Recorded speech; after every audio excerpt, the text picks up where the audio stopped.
많은 사람들이 인생은 시험의 연속이라고 말합니다.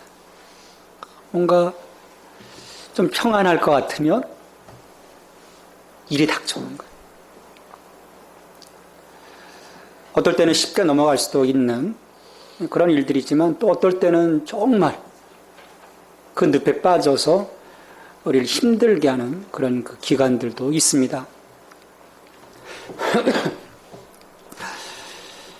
하지만 이 고난, 이 시험이 우리에게 다 무익한 것만은 아닙니다.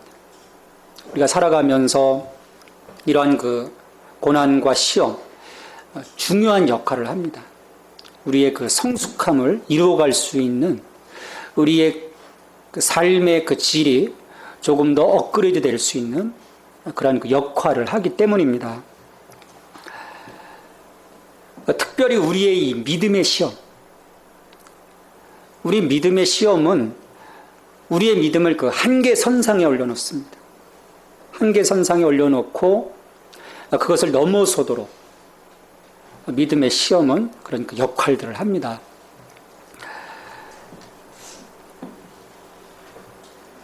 보통 우리의 눈으로 바라보면 고난이라고 하는 부분이 사실은 버거운 거죠. 우리가 믿음의 시각으로 바라보면 다르게 보이는 실제들 중 하나가 이 고난, 고통입니다. 시험이죠. 우리가 믿음을 떠나서 이 고난을 바라보면, 고통을 바라보면 굉장히 파괴적이고 그렇잖아요. 우리 삶이 파괴되잖아요.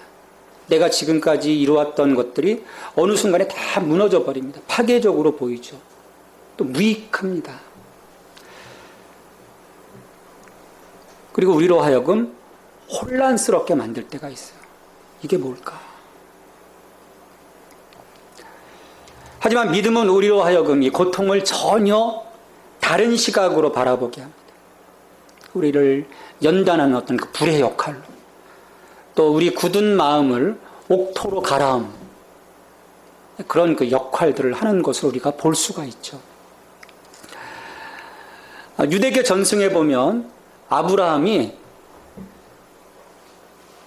10번의 시험을 받습니다. 크고 작은 그 10번의 시험을 받게 돼요. 그 하나하나의 시험을 이제 아브라함이 다 이제 넘어갑니다. 근데 이 마지막, 이 10번째 시험, 이 마지막 받은 시험은 그 중에서도 가장 혹독한 시험을 받게 돼요. 왜냐하면 가장 소중히 여기던 것을 하나님께서 내놓으라고 하셨기 때문이죠.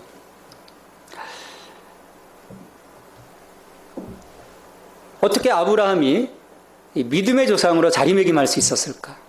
창세기 12장에서 하나님께로부터 부름받은 이후에 어떤 그 순탄한 길이 아닌 그 역경의 길, 고난의 길, 어떤 시험의 길을 걸어가면서 하나님과의 그 신뢰를 하나씩 쌓아가는 과정 속에서 믿음의 조상으로 자리매김하게 됩니다. 또 오늘도 마찬가지예요. 하나님이 아브라함을 그 믿음의 자리로 부르셨던 것처럼 우리도 어느 순간 하나님과의 그 접촉점을 통해서 하나님의 그 부르심에 임하게 되죠. 오늘 내가 여기 앉아 있다는 것, 사역에 나왔다는 것은 내가 하나님의 그 부르심에 응답했기 때문이에요. 근데 부르심 이후에 하나님은 우리의 그 믿음을 지속적으로 업그레이드 시키시기를 원하세요. 어떤 그 초보의 단계, 아직도 그 어린 아이와 같은 그 믿음의 그 초보의 단계에 머물기보다는 그리스도의 장성한 믿음의 분량에 이르기를 원하십니다. 그런 마음, 그 아버지로서의 그 자녀를 향한 그런 마음이 있으시기 때문에 끊임없이 우리를 시험하세요. 그러니까 길목마다 우리를 테스트를 하십니다. 그래서 이제 믿음의 수준을 끌어올려 주시는 거죠. 하나님의 그런 그 마음과는 또 달리 이런 그 믿음의 시험의 과정 속에서 좌초하는 일들도 있지만 우리의 믿음이 건강하다면 대부분 그 과정 속에서 하나님과의 그 신뢰가 더욱더 쌓여져 가게 되고 우리의 그 믿음이 장성하게 되죠. 물론 이 과정에서 믿음의 조상이라고 하는 아브라함도 흔들릴 때가 있었습니다. 우리가 성경을 가만히 보면 모든 그 믿음의 사람들이 다 아주 이렇게 엑설런트한 게 아니에요. 우리랑 똑같습니다. 흔들릴 때가 있었어요. 근데 그때마다 하나님께서 그에게 다가오십니다. 다가오셔서 그 믿음을 하나님이 강화시켜 주시는 거예요. 우리가 종종 착각하는 경우가 있습니다. 믿음을 내가 강화시켜 가는 것으로 착각할 때가 있어요. 여러분 그렇지 않습니다. 하나님이 강화시켜 주셔요. 약속들을 상기시켜 주시고 또 위로와 격려를 하나님이 아끼지 않으십니다. 그러니까 우리가 창세기 12장에서 25장까지 그 아브라함의 그 길목길목을 보면 이 과정이 계속 반복이 돼요. 잘할 것 같은데 보면 또 엎어져 있고, 그럼 또 하나님이 또 그에게 다가가셔서 또 위로해 주시고 격려해 주시고 다시금 약속, 그 비전을 상기시켜 주시고, 이런 그 거듭되는 하나님의 위로와 격려를 받으면서 이제 아브라함이 그 시험마다 이겨나갑니다. 그리고 그 과정 속에서 아주 소중한 자산을 쌓게 돼요. 하나님에 대한 그 신뢰. 왜냐하면 그런 그 하나님의 위로와 격려가 없었더라면 아마 하나님을 향한 그 신뢰가 쌓여가지 않았을 겁니다. 이게 참 소중한 부분이에요. 오늘 우리가 하나님과 나 사이에 그 신뢰를 쌓아가는 거예요. 하나님이 내게 다가오시고 또 내가 하나님께 다가갈 때 그런 그 과정들이 우리 가운데서 이루어지게 됩니다. 이처럼 그 지속적으로 아브라함의 믿음을 강화시킨 그 하나님은 마침내 그의 그 믿음에 걸맞는 상을 주시죠. 우리가 다 알듯이 그 하나님 말씀하신 시기가 돼서 임신이 불가능한 그 사라가 임신하게 되고 100세 아브라함에게 아들을 낳습니다. 해피엔딩. 이렇게 끝나면, 그런데 해피엔딩으로 끝나야 하는 그 마지막 시점에서 하나님은 아브라함의 믿음을 점검하십니다. 참 이걸 보면요, 하나님의 테스트는 끝이 없습니다. 내가 하나님 앞에 서는 그날까지 지속되는 거예요. 여기서 아브라함의 그 믿음은 감당하기 어려운 그 시험을 통해서, 하나님의 그 명령을 통해서 시험을 받게 되죠. 근데 아이러니컬한 거는 우리가 창세기를 읽다 보면 15장 6절, 그 22장 이후에 그 하나님이 그 시험, 그 마지막 테스트를 하기 이전에 이미 창세기 15장 6절 말씀을 보면 아브라함이 여호와를 믿으니 여호와께서 이를 그의 의로 여기셨다고 말씀합니다. 이미 하나님의 마음속에는 야, 아브라함이 나를 믿네? 그리고 그것을 의롭게 여겨주셨어요. 인정하셨다는 겁니다. 믿으셨다는 거예요. 그렇다면, 그의 믿음을 인정하셨다면 하나님이 굳이 아브라함을 시험하고자 하실 이유가 없잖아요. 이미 인정하셨는데, 인정하셨으면서도 하나님이 아브라함을 못 믿어 하셨던 걸까요?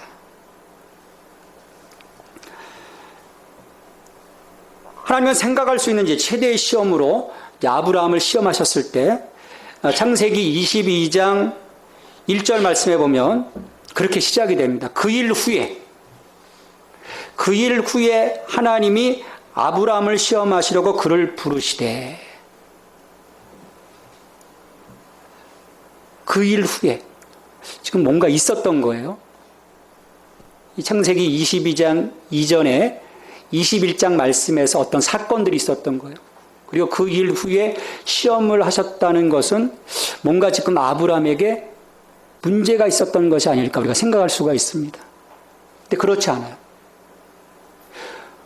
오히려 그 21장에 보면 아브라함이 하나님의 명령을 받고 깔끔하게 그 명령함에 순종하면서 일들을 처리해 나가는 과정들이 21장에 나옵니다. 하나님이 그 21장에서 명령하신 것은 뭐냐면 약속의 아들, 언약의 아들이 아닌 이스마엘, 사라를 통해서 낳은 이삭이 아닌 여종 하갈을 통해서 인간적으로 얻은 이스마엘을 그 집에서 내보내라는 하나님의 명령이셨어요. 여기 이제 우리 형제들 나중에 자식을 낳을 거예요. 이 사람들은요, 보편적으로 자기 씨에 대한 연민을 갖고 있습니다. 내 새끼라는 거. 하나님의 언약의 아들이 아니지만 또 자기 아들이잖아요. 또 어떻게 보면 인간적으로 보면 장자예요. 아브라함도 냉혈한이 아닙니다. 사실 고민했던 부분들이 성경 곳곳에서 나오거든요. 이스마엘에 대한 그 고민들. 근데 하나님께서 내보내라고 하셨을 때 그런 그 자기의 인간적인 그 고뇌와는 달리 매몰차게 어린 이스마엘을 그의 어머니 하갈과 함께 내보냅니다. 주변에서 그런 아브라함의 처사를 보면서 박수 쳤겠습니까? 야, 저 인간이 하나님을 믿는다면서 저 어린 아들 그냥 광야로 내보내? 비난했을 거예요. 그렇지만 아브라함은 인간의 눈을 그 순간에 의식하지 않습니다.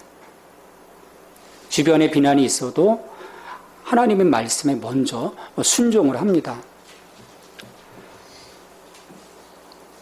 그런 아브라함에서 지금 무엇을 더 시험하시려는 건지 우리가 좀 생각을 해봐야 돼요. 더군다나 21장 그 후반부에 보면 그 블레셋 그 도시국가죠. 블레셋의 그 왕인 아비멜렉과 평화 조약을 맺습니다. 그래서 그 땅에서의 그 어떤 그 안전함을 좀 보장받아요. 근데 아브라함은 그게 전부가 아니었어요.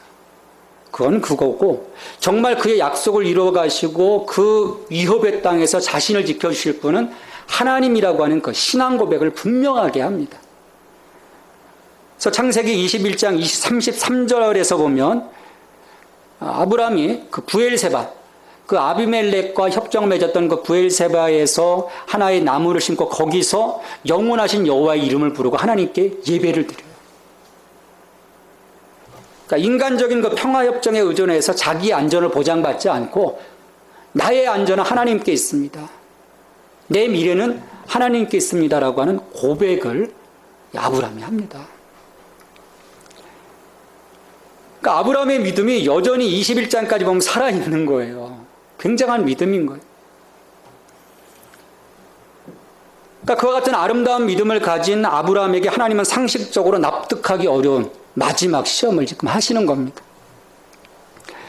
그래서 창세기 22장 2절 말씀에 보면 하나님은 아브라함을 향해 말씀하셨습니다. 내 아들 내 사랑하는 독자 이삭을 데리고 모리아 땅으로 가라. 가서 내가 내게 일러준 한 산 거기서 그를 번제로 드리라. 여러분 레위기를 공부해 보셔서 아시잖아요. 번제 어떻게 드리는 겁니까?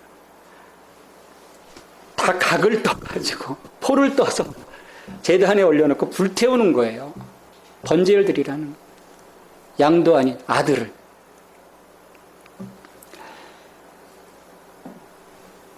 하나님이 이미 수차례에 걸쳐서 아브라함에게 약속하셨습니다. 땅을 소유하고 바닷가의 모래처럼 많은 후손이 일어나고 모든 민족이 아브라함을 통해서 복을 받게 될 것이다.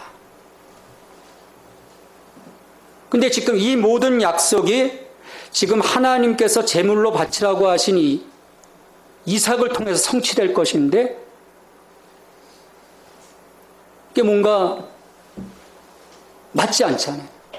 하나님은 이 사람을 통해서 이삭을 통해서 이런 그 모든 것들을 약속해 주셨는데 그것을 바치라는 거예요.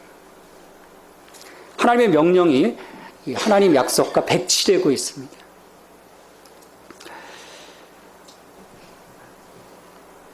아마 여러분들도 그런 경험들이 있으실 거예요. 저도 그런 경험이 있습니다. 하나님이 이처럼 아브라함에게 내면적으로 서로 모순되는 것처럼 보이는 불합리한 요구를 하실 때가 있으세요. 참 황당합니다. 그럴 때는. 난 이미 이 모든 것이 축복이라고 알고 왔는데 이걸 다 내려놓도록 하는 순간이 있다는 거예요. 예를 들어서 자신의 직업을 하나님의 뜻에 따라 희생하거나 복종시키라는 도전을 받을 수가 있습니다. 정말 어렵게 들어갔는데 하나님 도와주셔서 다른 하나의 비전을 통해서 그걸 내려놓도록 하시는 거예요. 주변에서 그런 고민으로 기도하는 그 지체들을 본 적이 있습니다. 쉽지 않은 문제예요. 혹은 우리가 소중히 여기는 관계지만 예수 그리스도에 대한 우리의 더 고귀한 애정과 양립할 수 없는 관계를 희생하라고 요청하실 수도 있습니다. 또는 돈이 될 수도 있고 어떤 그 특정한 자아상이나 또 내 라이프 스타일이 될 수도 있어요. 그러니까 우리 주변에 하나님이 주신 좋은 것들까지도 하나님은 우리가 하나님 손에 다시 맡기실 것을 요구하실 때가 있습니다. 이런 그 인생의 결정적인 시험에 부딪힐 때 흔히 나타나는 반응들은 어떻습니까? 다 그런 건 아니지만 흔히 나타나는 어떤 그 반응들을 보면 그거 믿을 수가 없다는 거예요. 이거 하나님의 음성인가? 정말 이 하나님 요청 맞나? 믿을 수가 없다는 거죠. 어떻게 선하신 하나님이 그렇게 내게 시험을 내리실 수가 있을까? 어떤 그 혼란스러움을 우리가 경험할 수도 있습니다. 근데 하나님은 도대체 무엇 때문에 이처럼 우리 자신이나 우리의 계획에 영적으로 역효과가 날 것처럼 보이는 그런 방식으로 우리에게 순종을 요청하실까?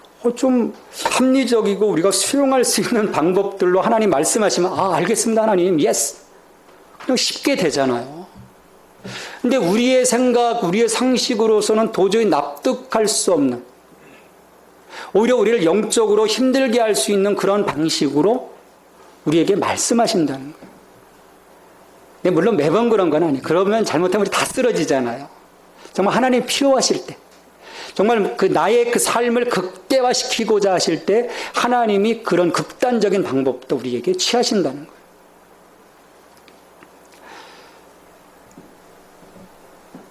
갈대아 우르를 떠나라고 하셨을 때, 그리고 거기에서 하나님의 그 명령에 아브라함이 순종했을 때 아브라함은 단지 자신의 과거를 포기한 겁니다. 나의 과거는 이제 없는 거예요. 다 버렸으니까. 하지만 사랑하는 아들을 하나님께 바치도록 명령받았을 때 아브라함은 그의 미래도 바칠 것을 지금 요구받는 거예요. 미래가 없는 거예요. 과거는 이미 없어졌는데 미래까지 바쳐라. 이건 좀 너무하시잖아요. 하나님의 굳게 약속하신 미래가 이삭 가운데 있지만 그 이삭을 바치라는 그 하나님의 명령에 아브라함은 하나님에게 순종함으로써 시험을 통과합니다. 그래서 히브리서 11장 17절 말씀에서 분명하게 말씀하고 있죠. 아브라함은 시험을 받을 때 믿음으로 이삭을 드렸으니, 시험 받을 때 믿음으로 이삭을 드렸다. 도대체 믿음은 어떻게 이런 시험을 통과하는 것일까? 성경은 지금 간단하게 아브라함이 시험 받을 때 믿음으로 이삭을 드렸다. 이거 참 믿음으로 간단하게 시험 통과했다. 얘기하고 있어요. 그렇지만 과연 그렇게 심플하게 일들이 진행됐을까? 여러분 어떻게 생각하세요? 우리가 이 세뇌된 게 있어요. 아브라함은 뭔가 우리와 차원이 다른 사람처럼 살았던 것으로 생각을 할 때가 있어요. 우리와 성정이 똑같습니다. 전날 밤 아브라함은 긴 밤을 지새웠을 겁니다. 아마 쿨컬 잤다는 건 인간이 아닌 거예요. 지새웠을 거예요. 그러나 하나님이 하신 당혹스러운 요구와 그런 요구를 하신 하나님의 권리에 대해서 곰곰이 생각했을 겁니다. 이게 두 세계가 충돌하는 거잖아요. 당혹스러운 요구와 하나님의 권리. 이걸 곰곰이 생각했을 거예요. 도저히 논리적으로 풀 수 있는 문제가 아니지 않습니까? 그러기에 아브라함은 하나님 앞에 무릎을 꿇고 하나님을 신뢰하며 순종할 수 있는 은혜를 그가 구했을 겁니다. 창세기 22장에 보면 결국 그가 아침에 아들을 데리고 모리아산으로 가게 돼요. 갈 수 있었던 것은 아브라함이 틀림없이 자신의 뜻보다 하나님의 뜻이 더 고귀하다고 판단했기 때문에 그런 일들이 이루어졌던 거죠. 아브라함의 생각, 안타까움, 이삭에 대한 마음, 이것보다 하나님의 뜻. 내가 지금 알 수 없지만 이 하나님의 뜻이 더 고귀하다고 생각했기 때문에 그가 순종함으로 나아가게 됩니다. 어떤 그 충격이나 환멸스러운 반응을 보이지 않았죠. 그 대신에 하나님을 신뢰했기 때문에 그 시험으로 인해서 실족하지 않습니다. 시험을 통과했느냐, 통과하지 못했느냐, 그게 먼저 중요한 것이 아니에요. 우리가 시험에 들어가기 전에 그 시험 때문에 실족하는 것이 문제입니다. 그럼 우리는 아무것도 할 수 없거든요. 아브라함을 신뢰했기 때문에, 하나님 신뢰했기 때문에 일단 그 시험에 실족하지 않고 시험의 자리로 나아갑니다. 우리가 시험의 자리, 그 자리를 어떻든 나가는 것이 중요해요. 우리가 종종 정말 하나님의 이 모든 것들이 옳은가, 하나님에 대한 신종, 정말 하나님은 옳으신가, 100% 옳으신가, 그런 생각을 할 때가 있어요. 정말 내가 납득하기 어려운 일들을 경험하게 될 때 그렇죠. 전에 제가 청년 시절에 섬겼던 교회에 그 권사님 가정이 주일 예배를 오시다가 택시 타고 오시다가 교통사고가 났어요. 권사님 그 자리에서 즉사하시고 운전자도 죽고 딸 둘만 살아남았습니다.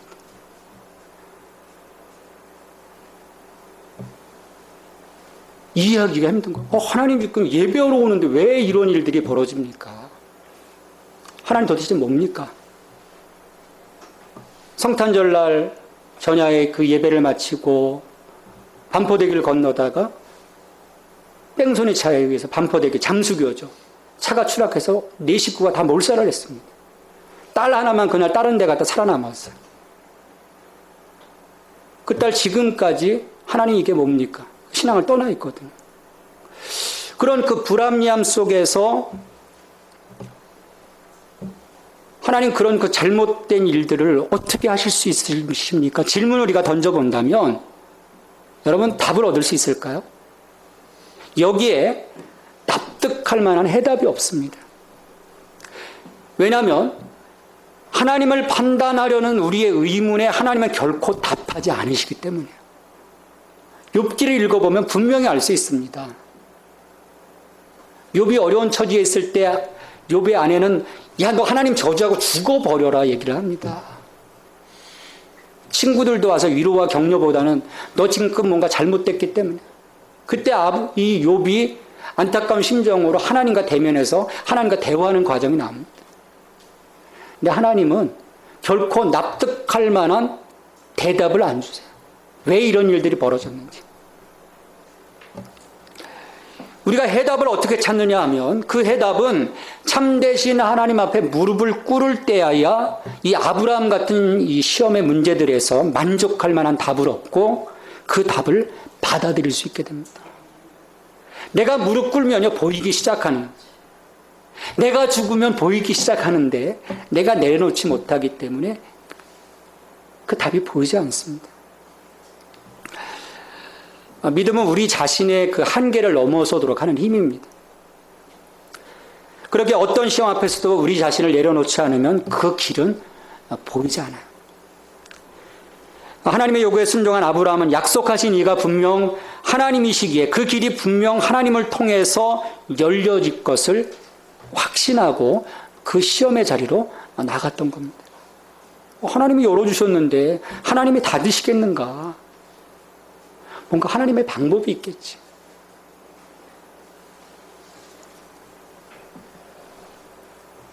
오늘 그 19절 말씀에 보면 아브라함이 아들을 제물로 바치라고 하는 명령 앞에서 어떤 믿음, 어떤 생각을 갖고 있었는지 분명하게 말씀을 합니다.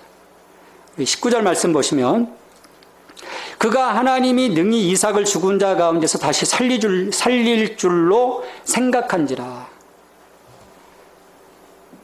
이 말씀을 통해서 보면 아브라함이 하나님에 대한 그 온전한 이해와 신뢰를 갖고 있었던 자임을 알 수 있습니다. 그러니까 하나님의 능력이 인간의 그 상식을 넘어선다는 것을 이미 그는 깨닫고 있었던 거예요. 그는 아마도 하나님께 그 전날 그 무릎 꿇고 기도하면서 이런 확신에 이르렀을 거예요. 하나님께서 우리에게 이 아이를 주셨고 그를 통해 큰 민족을 이루시겠다고 말씀하셨습니다. 하나님은 참되시고 신실하시고 전능하십니다. 하나님은 하나님의 기뻐하시는 것은 무엇이든지 내게 요구할 권한이 있으십니다. 그러므로 제가 이 약속된 아들을 드리는 것이 하나님의 뜻이라면 하나님은 아들을 다시 살리실 것을 믿습니다.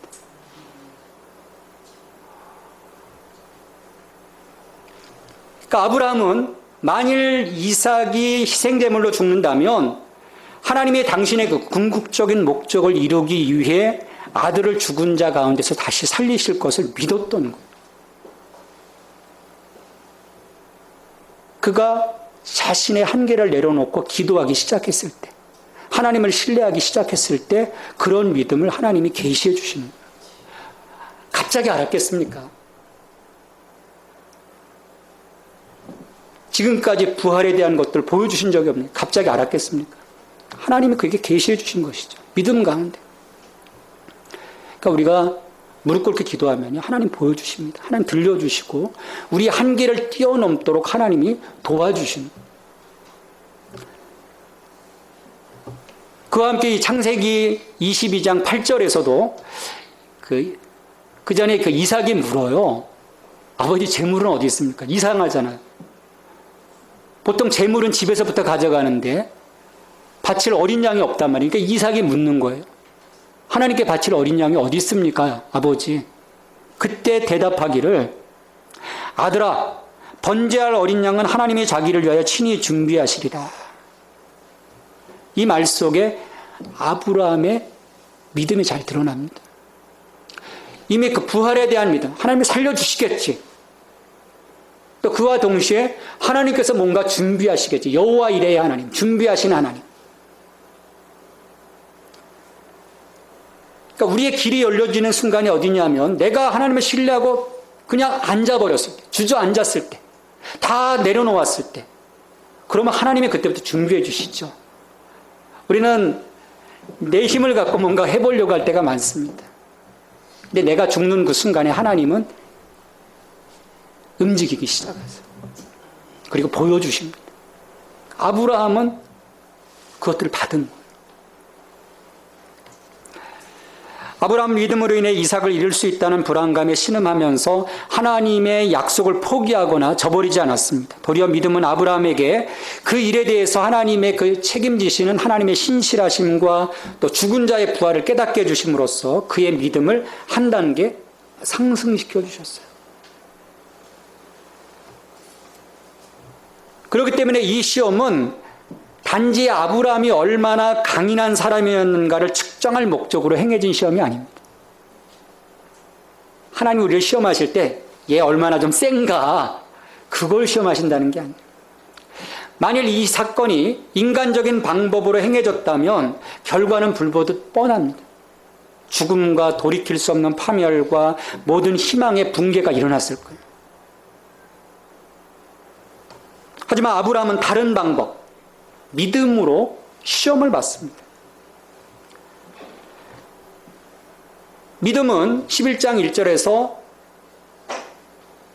보이지 않는 것들의 실제라고 했어요. 바라는 것들의 실상이라고 했습니다. 이건 뭐냐면 믿음은 하나님의 약속이 언제 어떻게 어디에서 이루어질지 알지 못한다는 거예요.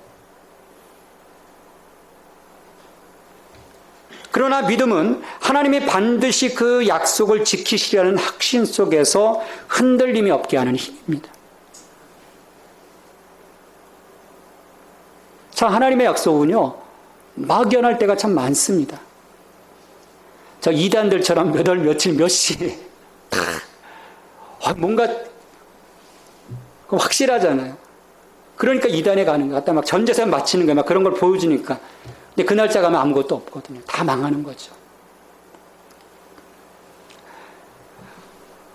무엇보다도 아브라함은 이 모든 선물을 주신 하나님을 그 삶의 우선순위에 두었습니다. 하나님의 신뢰함과 동시에 우선순위에 두는 거예요.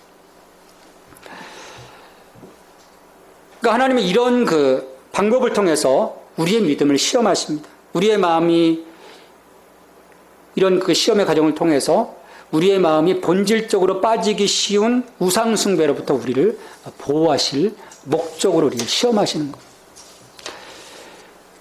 자, 이렇게 믿음으로 시험을 넘어선 아브라함을 향해서 하나님께서 말씀하십니다. 내가 내 아들 내 독자라도 내게 아끼지 아니하였으니 내가 이제야 내가 하나님을 경외하는 줄을 아노라. 하나님 사랑은 율법의 핵심입니다. 우리 신명기 6장 5절 말씀에 보면 너는 마음을 다하고 뜻을 다하고 성품을 다하고 힘을 다하여 내 하나님 여호와를 사랑하라. 율법의 핵심이에요. 하나님 사랑과 이웃 사랑. 이 사랑의 증거는 다른 데 있지 않습니다. 언제나 기꺼이 희생하려는 데서 발견이 됩니다. 그렇기 때문에 하나님은 끊임없이 우리가 선물이 아니라 선물을 주시는 분을 무엇보다도 사랑하는지를 시험하십니다.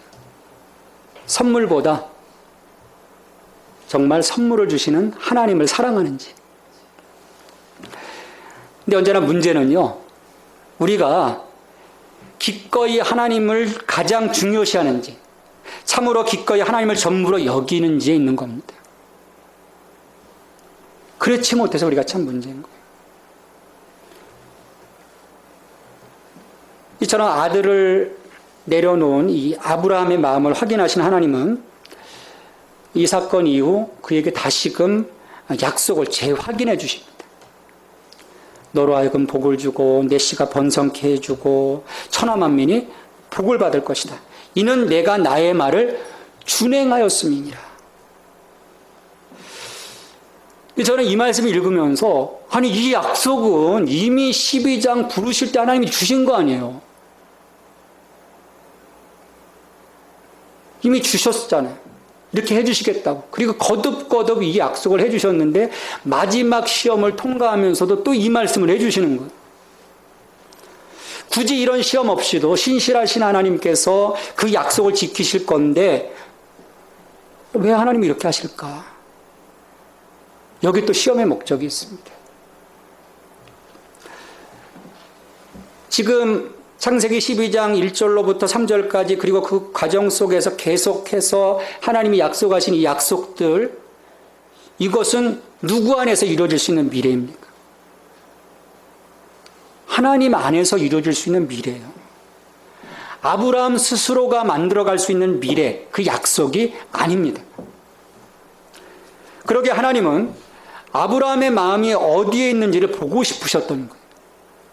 이삭에게서 그의 미래를 찾아갈 것인지 아니면 하나님에게서 그의 미래를 이루어 갈 것인지 아브라함의 마음을 시험하신 겁니다. 그러니까 아브라함이 신실한 이신 하나님에 대한 그 신뢰를 붙잡고 독자 이삭을 내려놓았을 때 하나님은 아브라함의 우선순위가 하나님께 있음을 확인하셨고 그러기에 약속하신 모든 것을 다시 한번 이루어 주실 것을 천명하고 계시는 겁니다. 이젠 그 어떤 것도 이 아브라함의 믿음을 넘어뜨릴 수 없다는 것을 인정하시는 거예요. 우리가 종종 시험에 넘어지는 일이 무엇 때문인지 아십니까? 우리가 넘어져요. 쉽게 넘어집니다. 자신이 가장 소중히 여기는 소유나 꿈 혹은 사람 때문에 하나님을 신뢰하기를 주저하는 데 있습니다. 그래서 우리가 이 주저함의 자리에서 아브라함이 오직 믿음으로 시험을 이긴 것을 우리가 묵상할 수 있어야 합니다. 이런 그 영적인 의미들을 우리가 찾을 수 있어야 돼요.